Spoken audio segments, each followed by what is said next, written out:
Big Business and the Rise of American Statism. Roy A. Childs, Jr., 1971. The purpose of this particular essay is simply to apply some of the principles of libertarianism to an interpretation of events in a very special and important period of human history. I have attempted to give a straightforward summary of New Left revisionist findings in one area of domestic history, the antitrust movement and progressive era. But I have done so not as a New Leftist, not as a historian proper, but as a libertarian, that is, a social philosopher of a specific school. In doing this summary, I have two interrelated purposes. First, to show Objectivists and libertarians that certain of their beliefs in history are wrong and need to be revised under the impact of new evidence, and simultaneously, to illustrate to them a specific means of approaching historical problems, to identify one cause of the growth of American statism, and to indicate a new way of looking at history. Secondly, my purpose is to show New Left radicals that far from undermining the position of laissez-faire capitalism, as opposed to what they call state capitalism, a system of government controls which is not yet socialism in the classic sense, their historical discoveries actually support the case for a totally free market. Then, too, I wish to illustrate how a libertarian would respond to the problems raised by New Left historians. Finally, I wish implicitly to apply Occam's razor by showing that there is a simpler explanation of events than that so often colored with Marxist theory. Without exception, Marxist postulates are not necessary to explain the facts of reality. Conflicting schools of thought. In historiography, different schools of thought exist in much the same way and for the same reason as in many other fields. And in history, as in those other fields, different interpretations, no matter how far removed from reality, tend to go on forever, oblivious to new evidence and theories. In his book, The Structure of Scientific Revolutions, Thomas Kuhn shows in the physical sciences how an existing paradigm of scientific explanation tends to ignore new evidence and theories, being overthrown only when a. the puzzles and problems generated by a false paradigm pile up to an increasingly obvious extent so that an ever wider range of material cannot be integrated into the paradigm, and an ever-growing number of problems cannot be solved, and b. there arises on the scene a new paradigm to replace the old. In history, perhaps more than in most other fields, the criteria of truth have not been sufficiently developed, resulting in a greater number of schools of thought that tend to rise and fall in influence more because of political and cultural factors than because of epistemological factors. The result also has been that in history, there are a number of competing paradigms to explain different sets of events, all connected to specific political views. In this essay, I shall consider three of them: the Marxist view, the conservative view, and the liberal view. I shall examine how these paradigms function with reference to one major area of American history, the progressive era, and with respect to one major issue, the roots of government regulation of the economy, particularly through the antitrust laws and the Federal Reserve System. Other incidents will also be mentioned, but this issue will be the focus. Among these various schools, nearly everyone agrees on the putative facts of American history. Disagreements arise over frameworks of interpretation and over evaluation. The Marxists, liberals, and conservatives all agree that in the economic history of America in the 19th century, the facts were roughly as follows. After mid-century, industrialization proceeded apace in America as a consequence of the laissez-faire policies pursued by the United States government, resulting in increased centralization and concentration of economic power. According to the liberal, in the 19th century, there was an individualistic social system in the United States, which, when left unchecked, led inevitably to the strong using the forces of a free market to smash and subdue the weak by building gigantic, monopolistic, industrial enterprises which dominated and controlled the life of the nation. Then, as this centralization proceeded to snowball, the public awoke to its impeding subjugation at the hands of these monopolistic businessmen. The public was stirred by the injustice of it all and demanded reform, whereupon altruistic and far-seeing politicians moved quickly to mash the monopolists with antitrust laws and other regulations of the economy on behalf of the ever-suffering little man who was saved thereby from certain doom. Thus did the American government squash the greedy monopolists and restore competition, equality of opportunity, and the like, which was perishing in the unregulated laissez-faire free market economy. Thus did the American state act to save both freedom and capitalism. The Marxists also hold that there was in fact a trend towards centralization of the economy at the end of the last century, and that this was inherent in the nature of capitalism as an economic system. Some modern, more sophisticated Marxists maintained, on the contrary, that historically the state was always involved in the so-called capitalistic economy. Different Marxists see the movement towards state regulation of the economy in different ways. One group basically sees state regulation as a means of prolonging the collapse of the capitalistic system, a means which they see as inherently unstable. They see regulation as an attempt by the ruling class to deal with the inner contradictions of capitalism. Another group, more sophisticated, sees the movement towards state regulation as a means of hastening the cartelization and monopolization of the economy under the hands of the ruling class. The conservative holds, like the liberal, that there was indeed such a golden age of individualism when the economy was almost completely free of government controls. But far from being evil, such a society was near utopian in their eyes. But the government intervened and threw things out of kilter. The consequence was that the public began to clamor for regulation in order to rectify things that were either not injustices at all or were injustices imposed by initial state actions. The antitrust laws and other acts of state interference, by this view, were the result. But far from seeing the key large industrialists and bankers as monopolistic monsters, the conservatives defended them as heroic innovators who were the victims of misguided or power-lusting progressives who used big businessmen as scapegoats and sacrifices on the altar of the public good. All three of the major schools of interpretation of this crucial era in American history hold two premises in common. A, that the trend in economic organization at the end of the 19th century was in fact towards growing centralization of economic power, and B, that this trend was an outcome of the processes of the free market. Only the Marxists, and then only a portion of them, take issue with the additional premise that the actions of state regulation were anti-big business in motivation, purpose, and results. And both the conservatives and the liberals see a sharp break between the ideas and men involved in the progressive movement and those of key big business and financial leaders. Marxists disagree with many of these views, but hold the premise that the regulatory movement itself was an outgrowth of the capitalist economy. The Marxists, of course, smuggle in specifically non-historical conclusions and premises based on their wider ideological frame of reference, the most prominent being the idea of necessity applied to historical events. Although there are many arguments and disputes between adherents of the various schools, none of the schools has disputed the fundamental historical premise that the dominant trend at the end of the last century was toward increasing centralization of the economy, or the fundamental economic premise that this alleged increase was the result of the operations of a laissez-faire free market system. Yet there are certain flaws in all three interpretations, flaws that are both historical and theoretical, flaws that make any of the interpretations inadequate, necessitating a new explanation. Although it is not possible here to argue in depth against the three interpretations, brief reasons for their inadequacy can be given. Aside from the enormous disputes in economics over questions such as whether or not the capitalistic system inherently leads toward concentration and centralization of economic power in the hands of a few, we can respond to the Marxists, as well as to others, by directing our attention to the premise that there was in fact economic centralization at the turn of the century. In confronting the liberals, once more we can begin by pointing to the fact that there has been much more centralization since the progressive era than before, and that the function, if not the alleged purpose of the antitrust and other regulatory laws has been to increase, rather than decrease, such centralization. Since the conservatives already question, on grounds of economic theory, the premise that the concentration of economic power results inevitably from a free market system, we must question them as to why they believe that A, a free market actually existed during the period in question, and B, how then such centralization of economic power resulted from this supposed free market.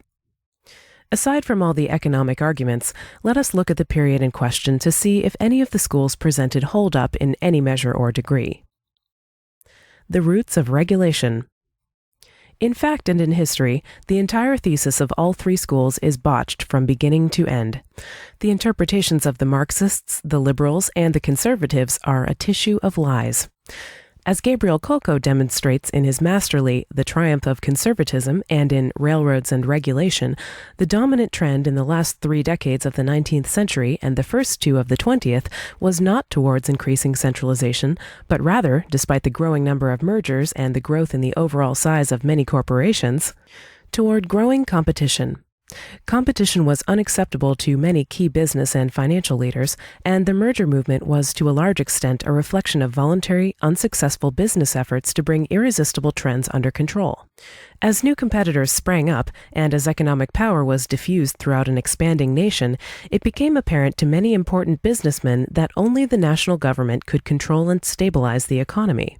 Ironically, contrary to the consensus of historians, it was not the existence of monopoly which caused the federal government to intervene in the economy, but the lack of it. Footnote: Gabriel Kolko, The Triumph of Conservatism, A Reinterpretation of American History, 1900 to 1916. Chicago, Quadrangle, 1967, pages 4-5. While Kolko does not consider the causes and context of the economic crises which faced businessmen from the 1870s on, we can at least summarize some of the more relevant aspects here. The enormous role played by the state in American history has not yet been fully investigated by anyone. Those focusing on the role of the federal government in regulating the economy often neglect to mention the fact that America's ostensive federalist system means that the historian concerned with the issue of regulation must look to the various state governments as well.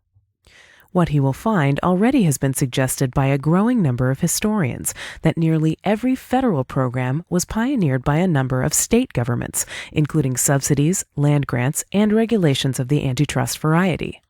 Furthermore, often neglected in these accounts is the fact that the real process of centralization of the economy came not during the Progressive Era, but rather, initially, during the Civil War, with its immense alliance between the state and business, at least in the more industrialized North. Indeed, such key figures in the Progressive Era as J.P. Morgan got their starts in alliances with the government of the North in the Civil War. The Civil War also saw the greatest inflationary expansion of the monetary supply and greatest land grants to the railroads in American history.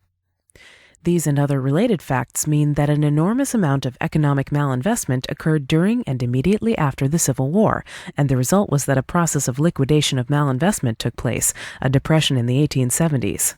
It was this process of inflation caused by the banking and credit system spurred by the government and followed by depressions that led the businessmen and financial leaders to seek stabilizing elements from the 1870s on. One of the basic results of this process of liquidation, of course, was a growth in competition. The thesis of the Kolko books is that the trend was towards growing competition in the United States before the federal government intervened, and that various big businessmen in different fields found themselves unable to cope with this trend by private economic means. Facing falling profits and diffusion of economic power, those businessmen then turned to the state to regulate the economy on their behalf. What Kolko and his fellow revisionist James Weinstein, The Corporate Ideal in the Liberal State, 1900 to 1918, maintain is that business and financial leaders did not merely react to these situations with concrete proposals for regulations, but with ever the more sophisticated development of a comprehensive ideology which embraced both foreign and domestic policy.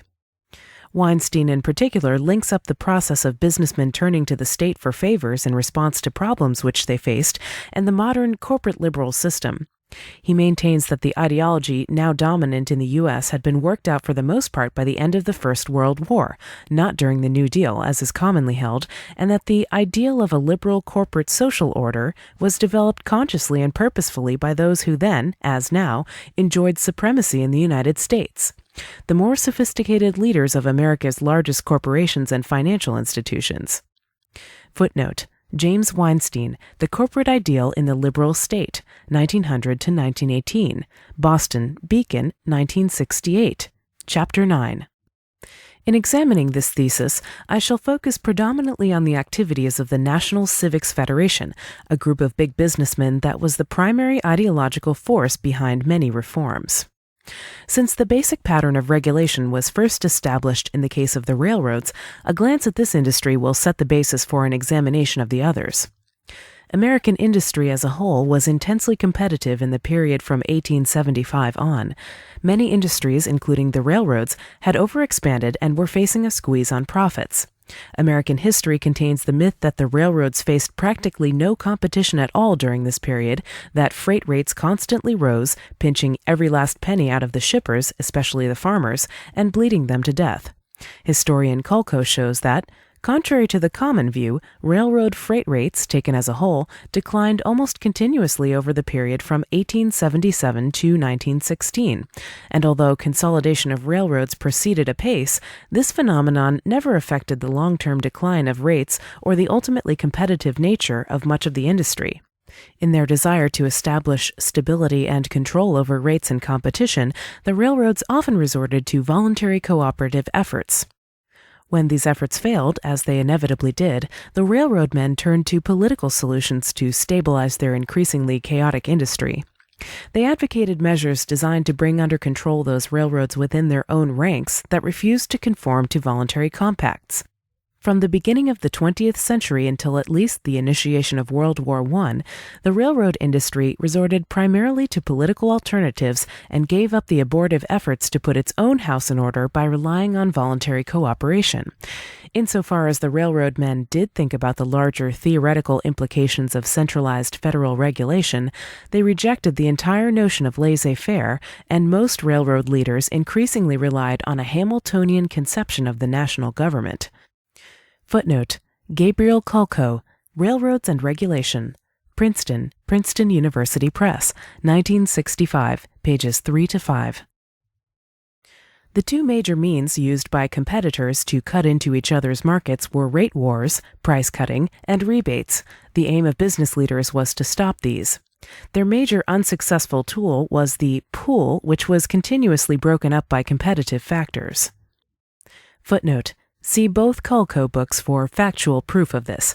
Weinstein does not take this fact into account in his book, and thus underestimates this as a motivating force in the actions and beliefs of businessmen.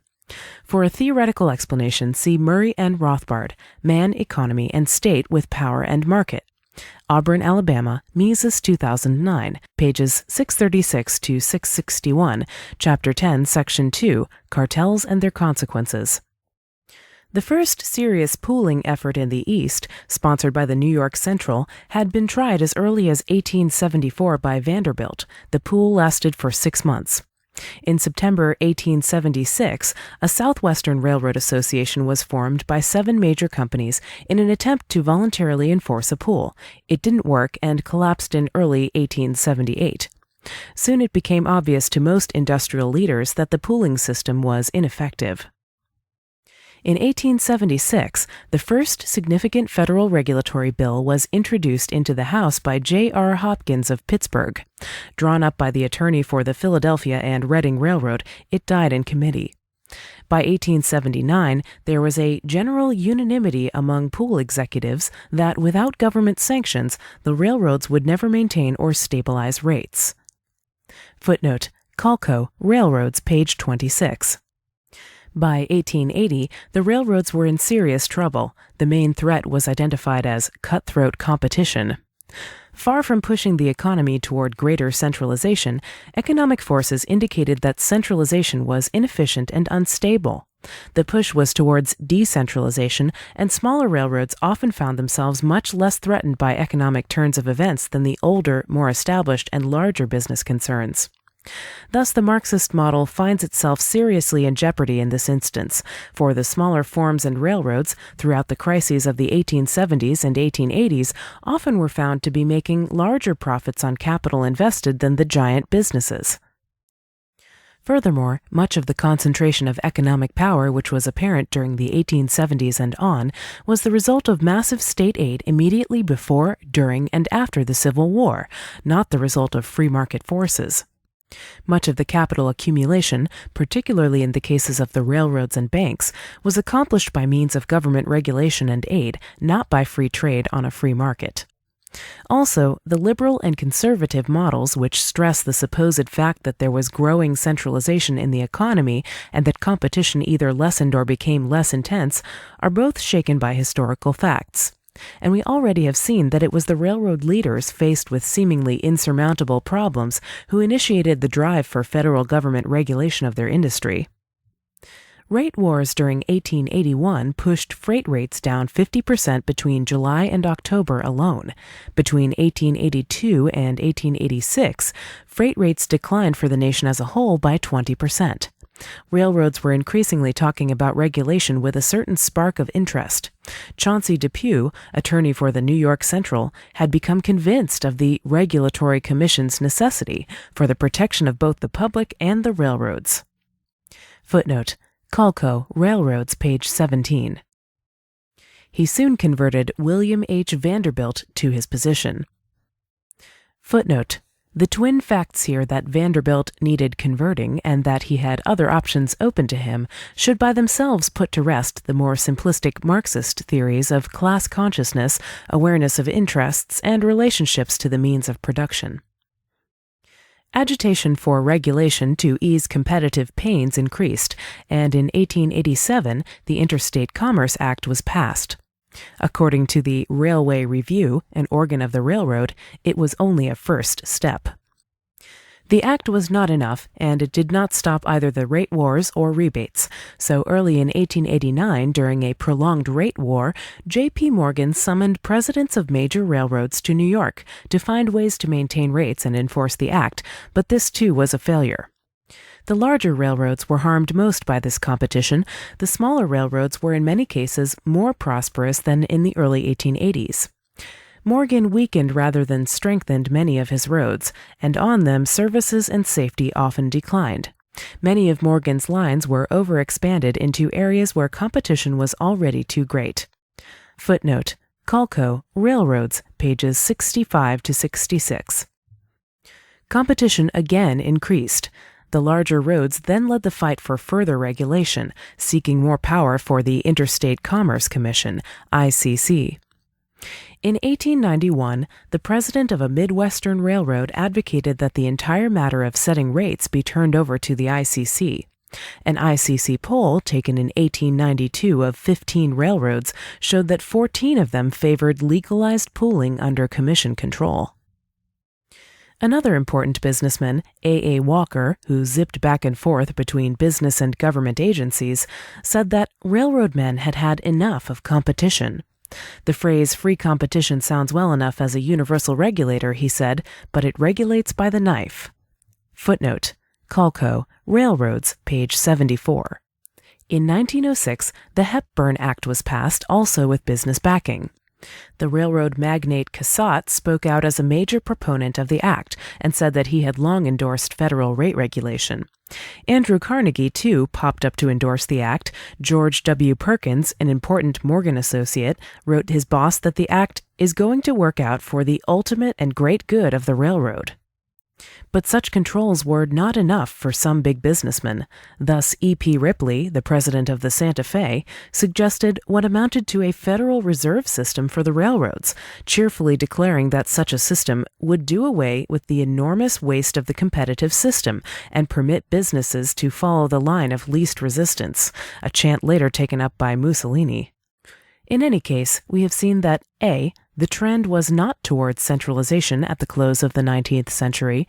Rather, the liquidation of previous malinvestment fostered by state action and bank-led inflation worked against the bigger businesses in favor of the smaller, less overextended businesses.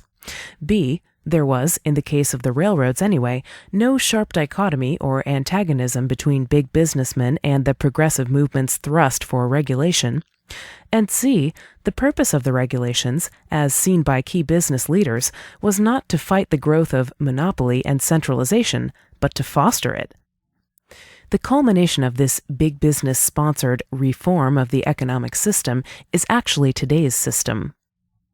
The new system took effect immediately during World War I, when railroads gleefully handed over control to the government in exchange for guaranteed rate increases and guaranteed profits, something continued under the Transportation Act of 1920. The consequences, of course, are still making themselves felt, as in 1971, when the Pennsylvania Railroad, having cut itself off from the market and from market calculation nearly entirely, was found to be in a state of economic chaos. It declared bankruptcy and later was rescued in part by the state. Regulation comes to the rest of the economy. Having illustrated my basic thesis through a case study of the origins of regulation in the railroad industry, I shall now look at the rest of the American economy in this period and examine, however briefly, the role that big business had in pushing through acts of state regulation. I should also mention, at least in passing, big businessmen not only had a particularly important effect in pushing through domestic regulation, but they fostered interventionism in foreign policy as well. What was common to both spheres was the fact that the acts of state intervention and monetary expansion by the state-manipulated banking system had precipitated depressions and recessions from the 1870s through the 1890s. The common response of businessmen, particularly big businessmen, the leaders in various fields, was to promote further state regulation and aid as a solution to the problems caused by the depressions. In particular vogue at the time, in vogue today as a matter of fact, was the notion that continued American prosperity required, as a necessary condition, expanded markets for American goods and manufactured items. This led businessmen to seek markets in foreign lands through various routes, having fulfilled their manifest destiny at home. Domestically, however, the immediate result was much more obvious.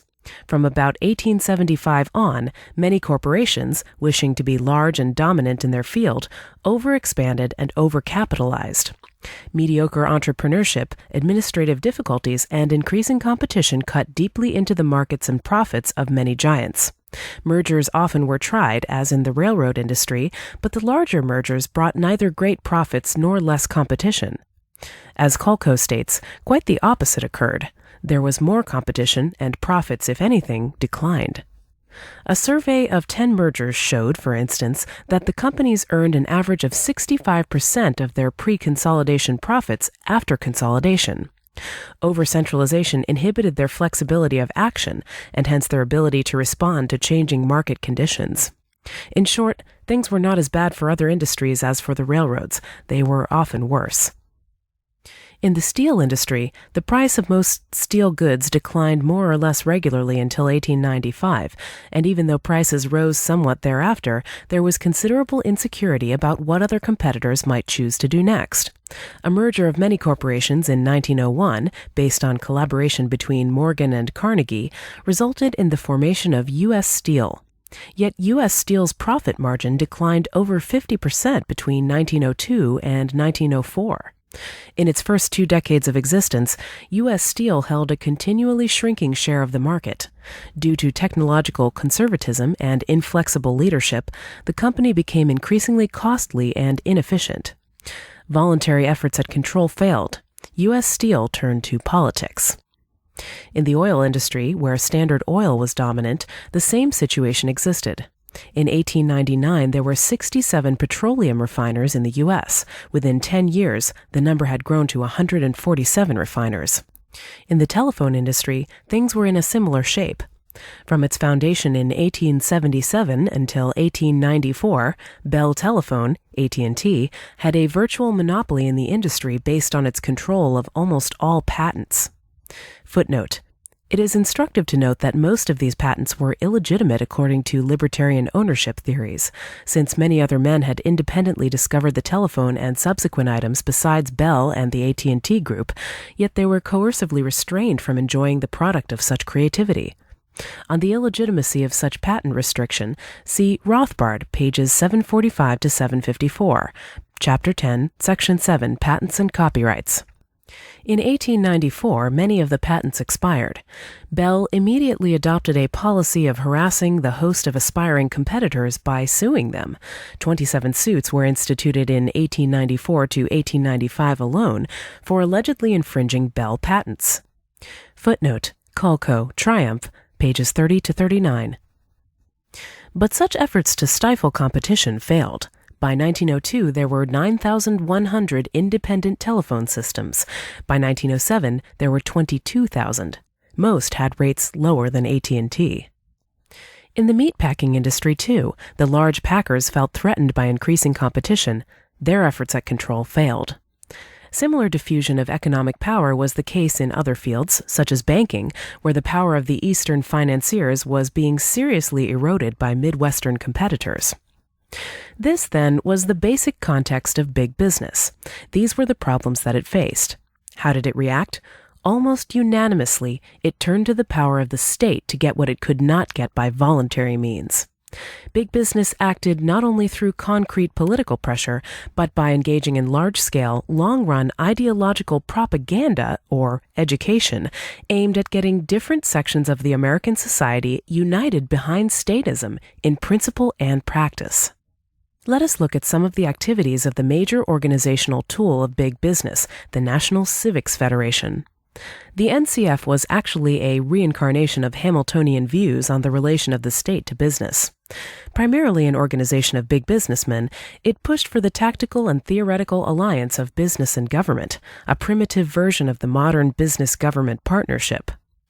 Contrary to the consensus of many conservatives, it was not ideological innocence that led them to create a statist economic order. They knew what they were doing and constantly said so. The working partnership of business and government was the result of the conscious activities of organizations such as the NCF, created in 1900, coincident with the birth of what is called the Progressive Movement, to fight with increasing and sustained vigor against what it considered to be its twin enemies, the socialists and radicals among workers and middle-class reformers, and the anarchists among the businessmen, as the NCF characterized the National Association of Manufacturers. The smaller businessmen, who constituted the NAM, formed an opposition to the new liberalism that developed through cooperation between political leaders such as Theodore Roosevelt, William H. Taft, and Woodrow Wilson, and the financial and corporate leaders in the NCF and other similar organizations. The NCF, before World War I, was the most important single organization of the socially conscious big businessmen and their academic and political theorists. The NCF took the lead in educating the businessmen to the changing needs in political economy which accompanied the changing nature of America's business system. Footnote, Weinstein, page 82. The early leaders of the NCF were such big business leaders as Marcus A. Hanna, utilities magnate Samuel B. Insull, Chicago banker Franklin McVeigh, later Secretary of the Treasury, Charles Francis Adams, and several partners in J.P. Morgan and Company. The largest contributor to the group was Andrew Carnegie. Other important members of the executive committee included George W. Perkins, Elbert H. Gary, a Morgan associate and a head of U.S. Steel after Carnegie, Cyrus McCormick, Theodore N. Vail, president of AT&T, and George Cortelyou, head of Consolidated Gas. The NCF sponsored legislation to promote the formation of public utilities, a special privilege monopoly granted by the state, reserving an area of production to one company. Issuing a report on public ownership of public utilities, the NCF established a general framework for regulatory laws, stating that utilities should be conducted by legalized independent commissions. Of such regulation, one businessman wrote another, 25 years ago, we would have regarded it as a species of socialism, but seeing that the railroads were both submitting to and apparently profiting from regulation, the NCF's self-appointed job of educating municipal utilities corporations became much easier. Regulation in general, far from coming against the wishes of the regulated interests, was openly welcomed by them in nearly every case. As Upton Sinclair said of the meat industry, which he is given credit for having tamed, the federal inspection of meat was historically established at the packers' request. It is maintained and paid for by the people of the United States for the benefit of the packers. Footnote, Culco, Triumph, page 103. However, one interesting fact comes in here to refute the Marxist theory further. For the Marxists hold that there are fundamentally two opposing interests which clash in history, the capitalists and the workers. But what we have seen, essentially, is that the interests, using the word in a journalistic sense, of neither the capitalists nor the workers, so-called, were uniform or clear-cut. The interests of the larger capitalists seemed to coincide as they saw it, and were clearly opposed to the interests of the smaller capitalists. However, there were conflicts among the big capitalists, such as between the Morgan and Rockefeller interests during the 1900s, as illustrated in the regimes of Roosevelt and Taft. The larger capitalists saw regulation as being in their interest, and competition as opposed to it. With the smaller businessmen, the situation was reversed. The workers for the larger businesses also may have temporarily gained at the expense of others through slight wage increases caused by restrictions on production. The situation is made even more complicated when we remember that the Marxist belief is that one's relationship to the means of production determines one's interests and hence, apparently, one's ideas. Yet people with basically the same relationship often had different interests and ideas. If this in turn is explained by a Marxist in terms of mystification, an illuminating explanation in a libertarian context, then mystification itself is left to be explained. For if one's ideas and interests are an automatic function of the economic system and one's relationship to the means of production, how can mystification arise at all? In any case, congressional hearings during the administration of Theodore Roosevelt revealed that the big Chicago packers wanted more meat inspection both to bring the small packers under control and to aid them in their position in the export trade. Formally representing the large Chicago packers, Thomas E. Wilson publicly announced, "We are now and have always been in favor of the extension of the inspection." Footnote: Calco, Triumph, page 103. In both word and deed, American businessmen sought to replace the last remnants of laissez-faire in the United States with government regulation for their own benefit. Speaking at Columbia University in February 1908, George W. Perkins, a Morgan associate, said that the corporation must welcome federal supervision administered by practical businessmen. Footnote: Calco, Triumph, page 129. As early as 1908, Andrew Carnegie and Ingalls had suggested to the NCF that it push for an American version of the British Board of Trade, which would have the power to judge mergers and other industrial actions. As Carnegie put it, this had been found sufficient in other countries and will be so with us.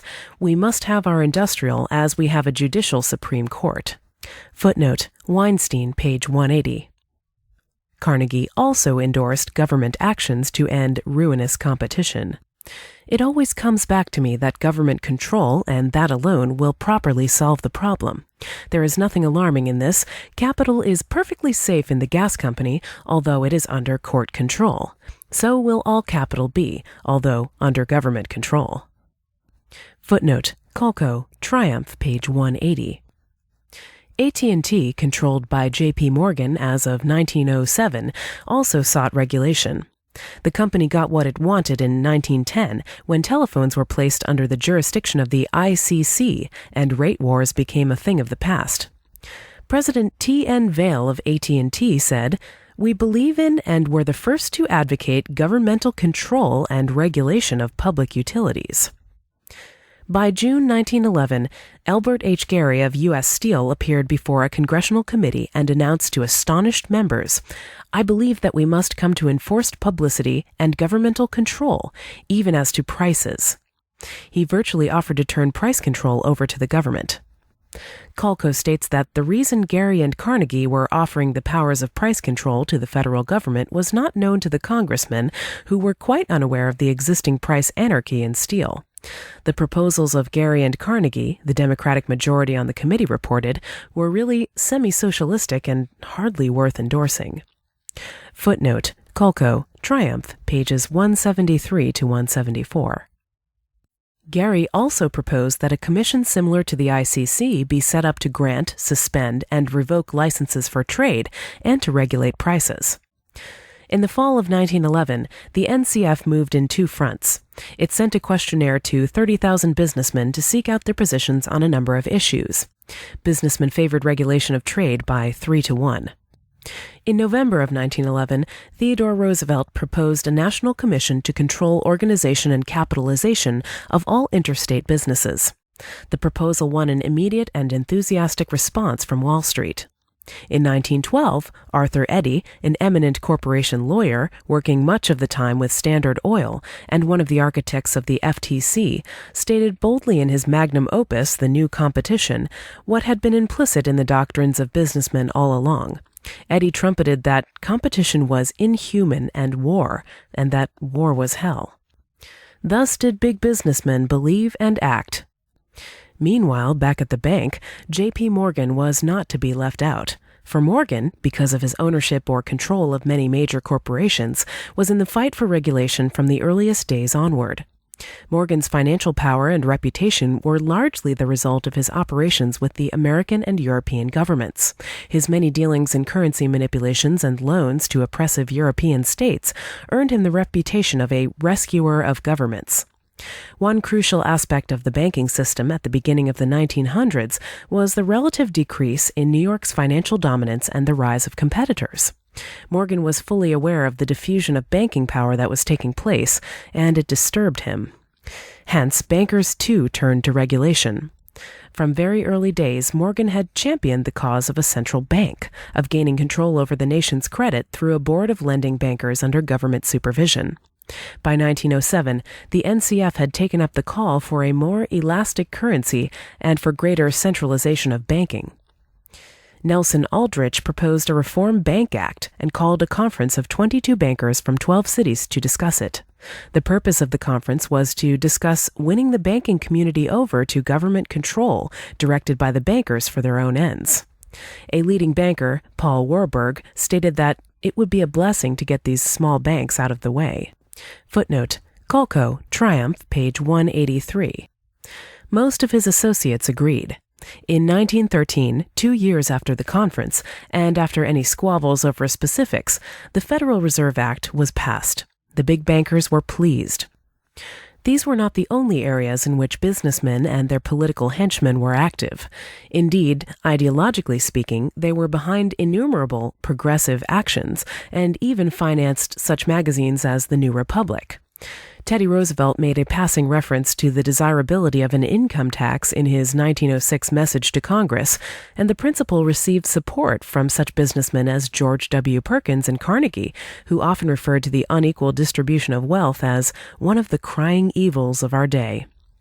Many businessmen opposed it, but the Wall Street Journal said it was certainly in favor of it.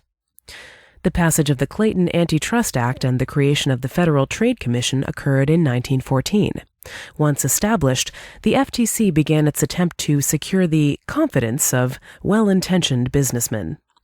In a speech before the NCF, one of the pro-regulation powerhouses, J.W. Jenks, affirmed the general feeling of relief among the leaders of large corporations and their understanding that the FTC was helpful to the corporations in every way.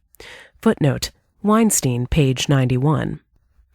In this crucially important era, I have focused on one point. Big business was a major source of American statism. Further researches would show, I am convinced, that big business and financial leaders were also the dominant force behind America's increasingly interventionist foreign policy and behind the ideology of modern liberalism.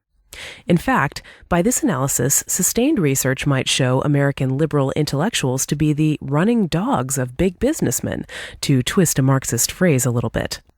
Consider the fact that the New Republic has virtually always taken the role of defender of the corporate state, which big businessmen carefully constructed over decades.